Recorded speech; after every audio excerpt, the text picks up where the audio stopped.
Assalamualaikum warahmatullahi wabarakatuh. Semangat hari baik, sobat planner semua, teman-teman semua. Kembali dengan saya, Bang Salman Farisi, Digital Business Strategist Consultant.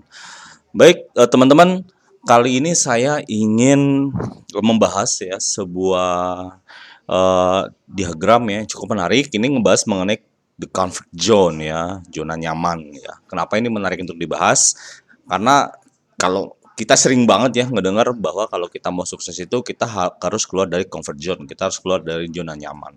Nah, sebenarnya keluar dari zona nyaman itu seperti apa sih ya? Nah, dalam diagram ini yang menariknya itu membagi beberapa zona sebenarnya ya. Zona-zona di luar zona nyaman itu ya. Jadi tidak melulu zonanya ketika kita keluar dari zona nyaman kita lantas langsung jadi sukses gitu.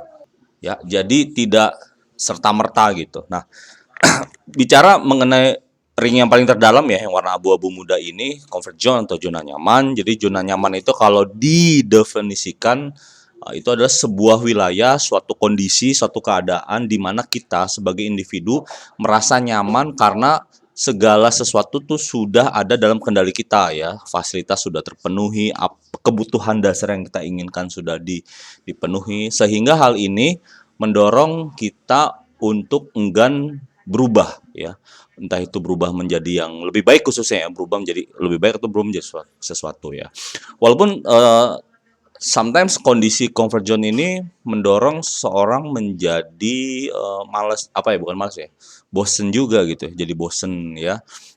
Kalau teman-teman perhatikan misalnya ada dulu banyak artis ya, artis-artis yang ternama ya, mereka sudah begitu nyaman hidupnya sehingga nggak punya tujuan lagi, akhirnya mereka ya pindah agama, ganti agama ya, ke narkoba dan seterusnya gitu ya.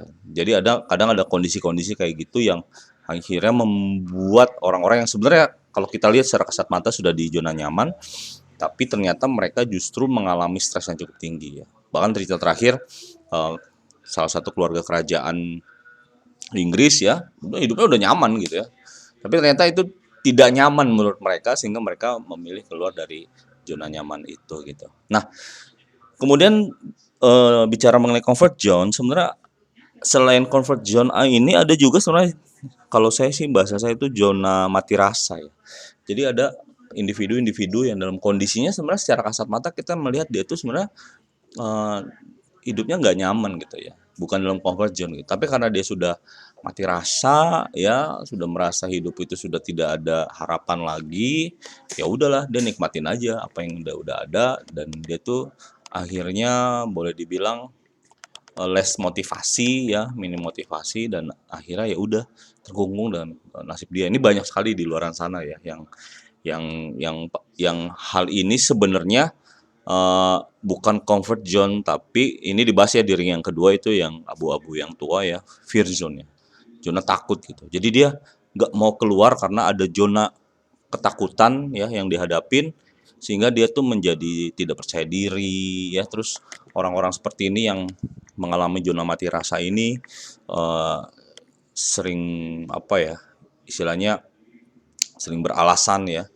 beralasan. Jadi segala sesuatu tuh, wah, ini kenapa bisa begini ya, karena begini ya, karena saya emang begini orangnya, ini banyak-banyak alasan ya, banyak excuse ya. Kemudian eh, sangat terpengaruh sekali sama omongan orang gitu ya, jadi baperan gitu. Ini fear zone ya, zona zona ketakutan sebenarnya. Jadi di luar zona tidak nyaman ada zona ketakutan. Nah, pada akhirnya orang-orang itu karena ada zona ketakutan yang yang apa yang mengkungkung mereka, sehingga mereka tetap berada di zonanya mereka gitu ya, sehingga mereka ya tetap aja status quo gitu ya, tidak berubah. Nah, kemudian teman-teman, setelah fear zone ya, sebenarnya yang perlu kita masuki itu adalah zona learning dan growth ya, zona belajar ya. Zona belajar ini adalah uh, kita berusaha apa namanya, menghadapi tantangan-tantangan yang kita hadapin keseharian gitu ya. Jadi misalnya eh, maaf kata ya, misalnya kita punya keterbatasan fisik misalnya. Apa nih yang bisa kita lakukan ya?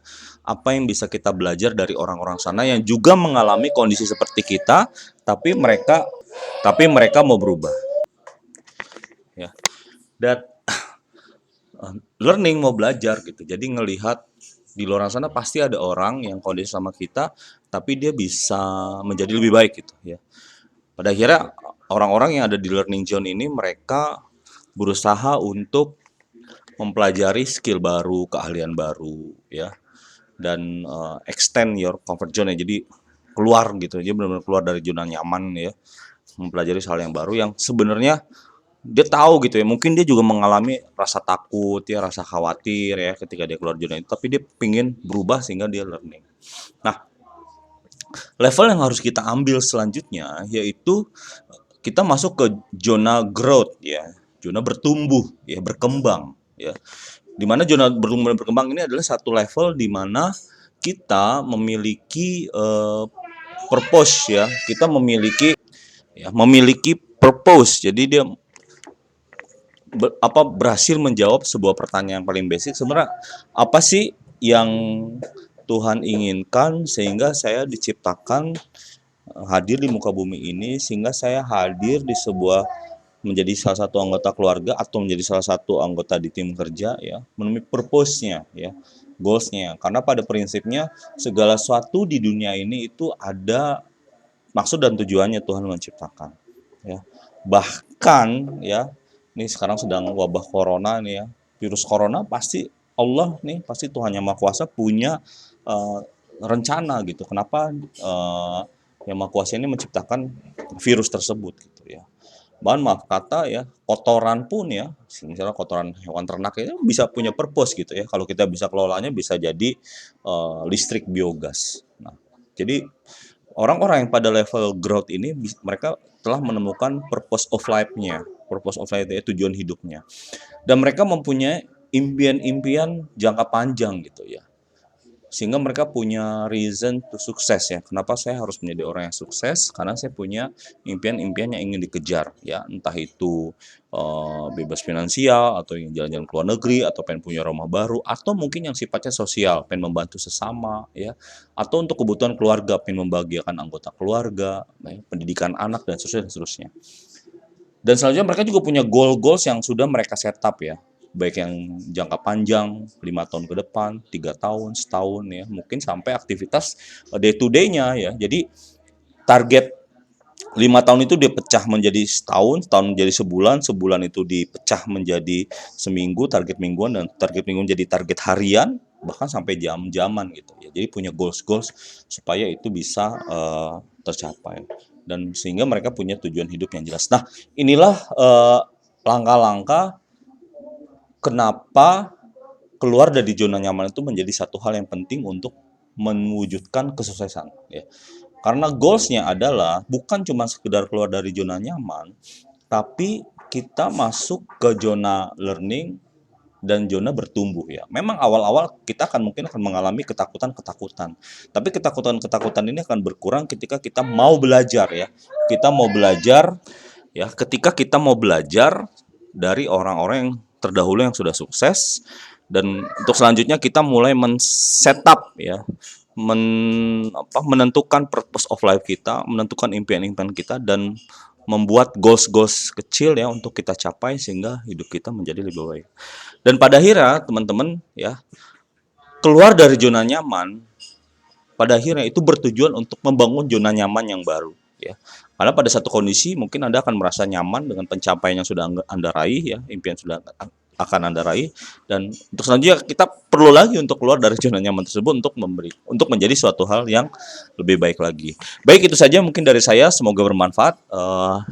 Terima kasih ya. Kalau ada pertanyaan silakan terus di kolom komentar di bawah ini. Semangat berbisnis, semangat hari baik. Assalamualaikum warahmatullahi wabarakatuh.